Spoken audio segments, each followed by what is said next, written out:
Hindi sa ospital na may mabigat na drama, kundi sa matinding aksyon. Sakay ng motorsiklo naman, mapapasabak si Doc Annalyn Santos, Jillian Ward.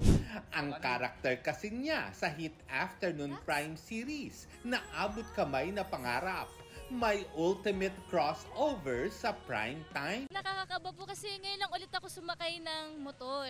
Pero syempre, andito naman po ang ating napakagaling na si Sir Ruru. Kaya medyo nawala po agad yung kaba ko. Syempre, kumbaga nakasalalay sa akin ang buhay ni Jillian Ward. Kailangan talaga nating ingatan. Dahan-dahan lang and then eventually kanina, nagmotor kami, tinry ko ng konting bilisan para at least masanay siya ng konti. Di nga raw dapat palagpasin ang crossover na ito. For 2 years, nasa ospital lang po ako nagtitaping, medyo relax lang naman, puro medical lang, battle of the brains. Pero dito po, buong katawan talaga yung ginagamit, nagmumotor, tapos parang may barilan, tapos nakaka-stress. So nakakakaba po. Magkadugtong siya actually, Tito Larry. Kumbaga magsisimula yung storya niya doon sa Abot Kamay and then eventually tatawid siya dito sa Black Rider. Magagamot ko po si Black Rider. Habang nakikipagbarilan, ginagamot niya yung sugat ko. Yes, so sobrang So, sabay. challenging.